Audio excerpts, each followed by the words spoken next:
Welcome back here on Showbiz Central. At ngayon, special ang the story of your life dahil hindi lang isa kundi dalawang taong makausap ko today.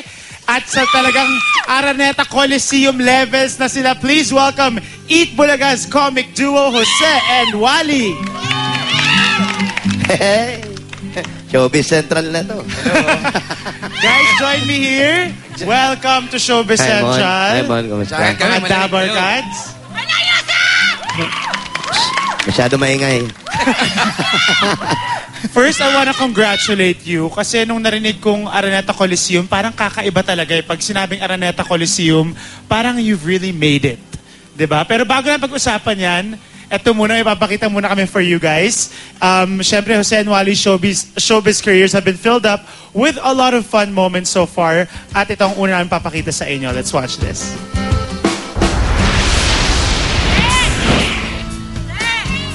Wala na sigurong solid Dabarkads na di nakakakilala sa tandem ni na Jose at Wally. Mula pa man nung una natin silang makitang magsama in the early 90s. This seemingly odd pair at first has consistently surprised us with their comedy. Mula sa classic bulagaan jokes. Mga bata, sabay kayo! Impersonations ng iba't ibang personalities and celebrities. Manlaro, okay lang kayo?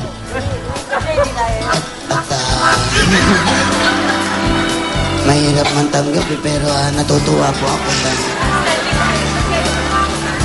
natawa na kayong lahat. Okay lang yan, yeah. Maraming salamat, parang way. Bossing! Gusto Oy! sumabay din ni Barney! Hindi na? Barney! Barney? Hanggang sa pagsayaw, pagkanta, at kung ano-ano pang gimmick.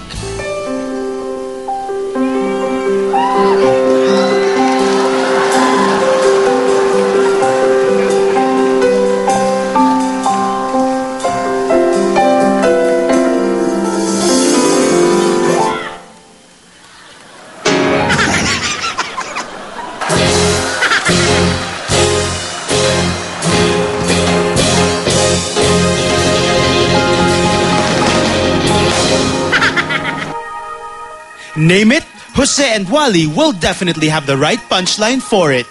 Kaya naman maging sa comedy bars, naging hit din ang kanilang pagsasama. Naging shock sila actually sa comedy bar circuit. Kasi bihira yun sa mga lalaki na nagjo-joke eh. Sawang-sawa na ako sa mga jokes ng mga bading eh. Pag nanonood ako dyan sa dalawa, tumatumbling ako sa katatawa. Sa kasalukuyan, regular natin silang napapanood sa Eat Bulaga bilang mga remote hosts ng segment na All for One, One for All. Kung saan tila mas nagamit nila ang kakaiba nilang talento sa pagbibigay ng saya. Oo, ano to? Ano to? Ha? Wild ka?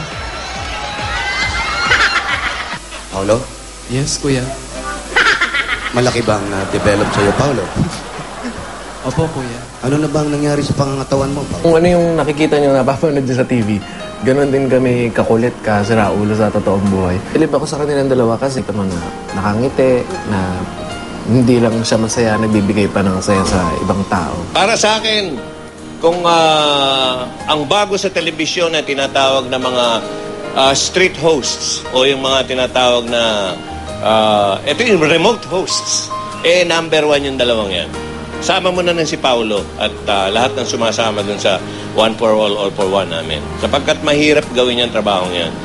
Kung mahirap mag-host sa studio, mas mahirap mag-host sa mas maraming tao sa kalye. They're hardworking. Pag binigyan mo sila ng project, oo lang ng oo. As a matter of fact, grabe nga yung pag-hard work nga nila eh. Because parang every time meron silang set sa Zirco at saka sa Clowns, sa gabi, and then they go to work. Kahit na anong aga, they report. So, they really work hard. And very soon, they will once again prove to everyone that they are today's comic duo to beat as they perform in front of a sold-out crowd sa kanilang kauna-unahang concert sa Araneta Coliseum.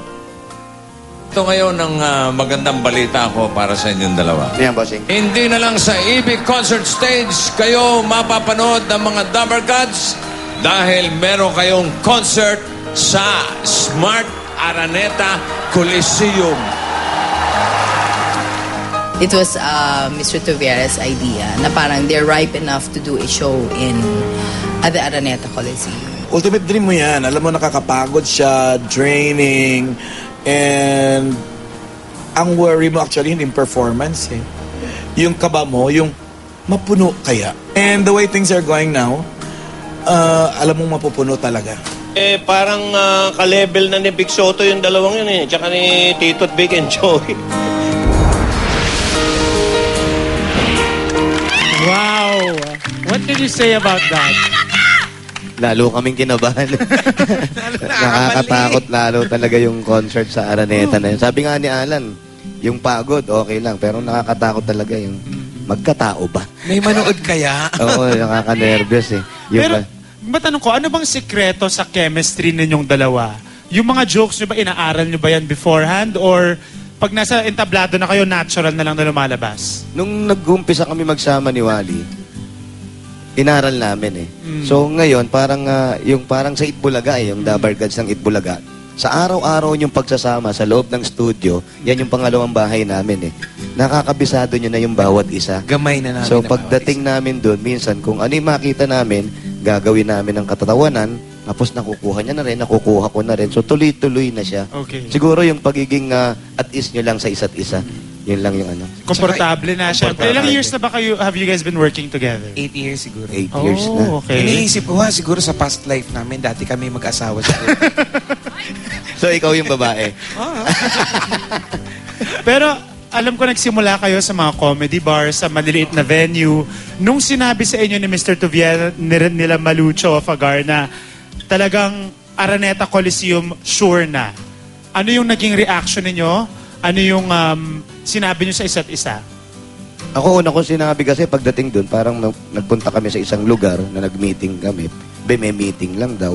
Pagdating namin doon, may camera, nandiyan yung mag-aayos ng music. Sabi, so eto mangyayari sa concert nyo. Teka, sandali. Anong concert to? Anong concert to? Parang hindi na pwedeng umayaw. Pero dahil sa binigay sa amin ni Mr. Tuviera, at nagpapasalamat din kami doon sa tiwalang ibinibigay sa amin, siyempre, ng Itbulaga. Talagang sobrang kinakabahan kami. Hanggang ngayon, yung pinag-aaralan namin mga kanta, na kung sino man yung mga guest na magagaling na kasama namin, hanggang ngayon walang pumapasok sa ulo ko. Dahil hindi ko maisip na, totoo ba talaga ito, mag-show kami sa Araneta. Pero grabe rin yung suporta no, na binibigay ng Itbulaga sa inyo. Alam ko maraming mag-guest dun sa concert ninyo. Sobrang support ang binibigay nila. Tapos yung mga guest pa namin, hindi lang basta-basta mga ordinaryong guest, kundi talaga parang kami yung parang kami yung guest, parang kami yung guest na mangyayari. Tsaka yung suporta ng Bulaga, sobrang yung suporta sa amin dalawa. Alam ko kilala rin kayo sa mga celebrity impersonations, and recently yung mga talagang tumatak sa tao, itong si Mr. Lauro Visconde at si Gary V naman para kay Wally. Pwede bang konting sample lang naman for our studio audience para sa mga taga-SC? Yeah. It's nice to be here in Showbiz Center. And it's, yeah. Hindi ko malaman kung si Gary to o si Papa ito. Si Mr. Lauro naman. Kunyari, ikaw si Mr. Lauro Visconde. Napanood ko kanina, Sir Lauro, kamusta po kayo? Si Gary. Natutuwa po ako at napakagaling ninyo. At ang una-una sa lahat, ay gusto ko lang naman ng konting katahimikan at natutuwa naman ako tayo na si Wally at si Jose ay napagalang mga batang mabait yan at mag-ingat lang kayo at makililikot ang kamay niyan. Eto, we have a little surprise for you guys. Let's watch this. Jose, Wally, I love you!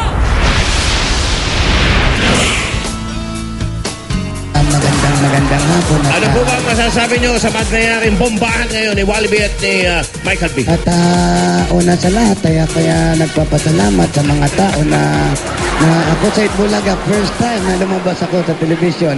At una ko palang narinig yan si Wally B at si Michael B. Maganda. At itinuwit ko agad, tweet ba tawag doon?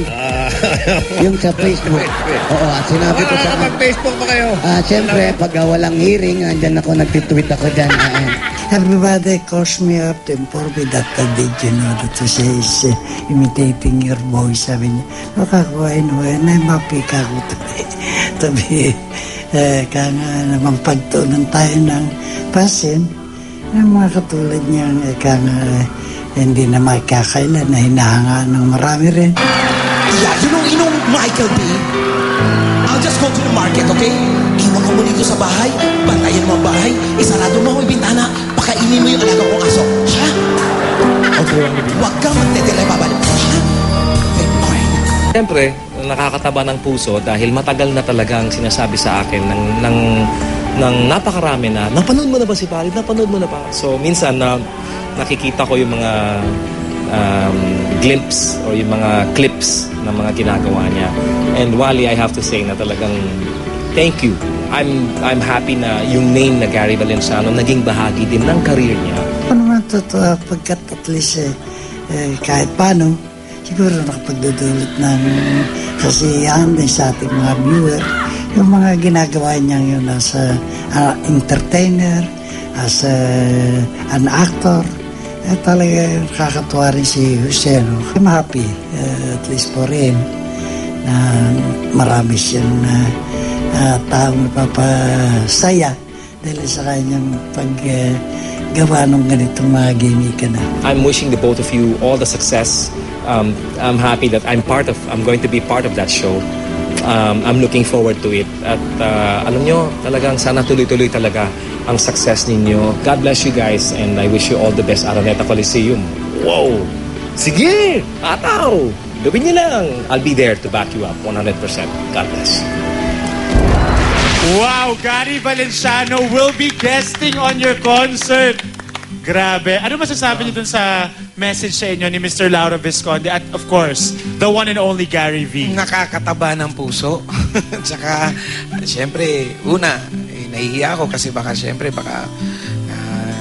Gary Valenciano yan, tapos baka mamaya hindi niya nagugustuhan. Buti naman at hindi po kayo nagagalit. Maraming salamat. Magugustuhan yun kasi mas magandang lalaki siya sa'yo. Oo naman, siyempre. Mahirap nga talagang gayahin si Gary V as ma-idol talaga. Isipin nyo, you know, Gary V, matangkad, payat, ako, pandak, taba. Siya kulot, ikaw kalbo. Oo, talagang malaki ang pagkakaiba talaga. Ikaw naman kay Mr. Lauro Visconde. Ako, talagang kinakabahan ako. Hindi ko alam talaga yung reaction ni Sir Lauro kung mapapanood. Alam ko kasi si Sir Lauro hindi naman masyadong mahilig manood ng TV, seryosong tao. Hindi ko alam na napapanood pala ako. Kaya Sir Lauro, love you. Salamat po, salamat po.